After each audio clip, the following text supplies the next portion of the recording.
Salam əziz şagirdlər, bugünkü izahım yeni topluda verilən 102-ci testlə bağlıdır. Uşaqların çətinliyi çəkdiyi. Bu testdə deyir ki, bəzi hüceyrə bölünmələri əks olunub sxemdə. Hansı proses verilmiş sxemlərin heç birinə uyğun deyil. Birinci gəlin bu sxema baxaq. Birinci sxemdə bizdə haploid bir hüceyrənin haploid xromosom sayına malik bir hüceyrə bölünərək 2 hüceyrə əmələ gətirib. Yəni bu mitoz prosesidir. İkinci sxemdə isə diploid, yəni 2 xromosom sayına malik bir hüceyrə bölünərək 4 dənə hüceyrə əmələ gətirir. Bu da meyoz prosesidir. Amma 4 dənə əmələ gələn meyoz prosesində bilir ki, 2N-dən N-ə keçir. Hər bir hüceyrə N xromosom sayına malik olur meyozda. İndi burada 3 hüceyrənin üstündən xətt çəkib, yəni 3 hüceyrə yaşama qabiliyyətini itirib, bir hüceyrə saxlayıbdır. İndi biz burada hansı canlılarda bu prosesin heç birini gedə bilməz, uyğun deyil, baxaq. Toyuqlarda gametogenez zamanı bilirik ki, gametogenez zamanı 3 mərhələ çoxalma, böyümə, yetişmə mərhələsi ayırd edilir. Çoxalma mərhələsində interfaza mitoz, böyümədə interfaza gedir. Yetişmə mərhələsində interfaza və meyoz gedir.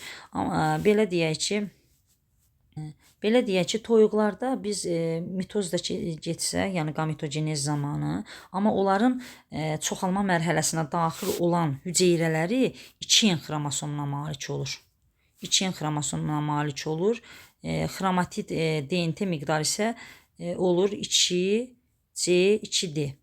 Yəni, amma burada göstərir ki, N xromosom sayına malikdir. Deməli, orada mitoz gedir, amma xromosom sayları uyğun gəlmir. Belə götürsək, meyoz prosesinin ikinci sxema baxdıqda isə gametogenez zamanı bu toyuğa tam uyğundur. Yəni, belə deyək ki, yetişmə mərhələsinə daxil olan hüceyrə yetişmə mərhələsinə 2 xromosom sayına malik olur. Sonda hər bir də N dənə xromosom sayına malik hüceyrə əmələ gəlir. Onların 3-ü məhv olur, biri qalırdı. Yəni, bu toyuqda da belədir. Çünki onda da sonda yetişmə mərhələsində 4 hüceyrə əmələ gəlir. 3-ü məhv olur. Onlar yönləndirici cisimciklərdir. Biri qalır. Yəni, dişi qamit, yumurta hüceyrə. Yəni, ikinci sxem toyuğa uyğun gəlir. Amma bizə variantda deyir ki, heç bir uyğun gəlməsin. Yəni, sualın qoyuluşunda. İndi B variantında deyir, protalda gametogenez. Protalda gametogenez, yəni qamitlərin əmələ gəlməsi baş verir. Protal özü N xromosom sayına malikdir. Bunda mitoz yolla əmələ gəlir qamitlərin əmələ gəlməsi. Yəni, protala birinci sxema aid eləyə bilərik. Amma qamitlər əmələ gələndə protalda gametogenez prosesi gedəndə onda meyoz getmir. Yəni, bu sxemi protala aid eləyə bilmərik. C variantına baxanda deyir, yaşıl quş mamrında gametogenez. Yaşıl quş mamrının da hər bir hüceyrəsi, belə deyək ki, o qamit əmələ gətirən hüceyrəsi N xromosom sayına malikdir. Onda da gametogenez deməli gedəcək mitoz yolla. Yəni, birinci sxem yaşıl quş mamrına da aid olacaq, amma ikinci sxem ona aid olmayacaq. İndi D variantında deyirsə, dişi ilanda gametogenez zamanı.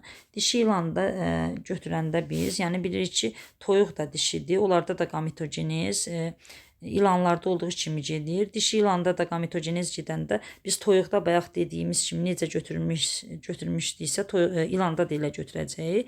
İndi burada xoruza baxaq, uşaqlar. Xoruzda deyir ki, xoruz bilirik ki, dişiləri XY-dir, erkəkləri isə XX xromosom sayına malikdir.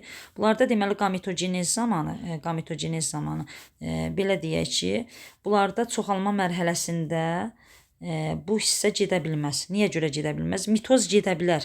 Sadəcə mitozda N xromosom sayı ola bilməz. Yəni, burada 2N olsaydı əgər, bu özünü doğruldardı. Deməli, gametogenezdə çoxalma mərhələsində mitoz gedir. Amma həmin o mitoz zamanı xoruzun, belə deyək ki, çoxalma mərhələsinə daxil olan hüceyrələri 2 xromosom sayına malik olur. Ona görə də biz burada birinci sxemi götürə bilmərik. İkinci sxemi niyə götürə bilmərik? Biz də bilirik ki, meyoz gedir. Xoruzda da, belə deyək ki, gametogenez zamanı yetişmə mərhələsində meyoz gedir. 4 dənə hüceyrə əmələ gələcək. Amma xoruzda əmələ gələn o 4 dənə hüceyrənin hər biri eyni ölçüdədir. Və hər biri nəyə çevrilir sonda? Hər biri spermatozoidə çevrilir.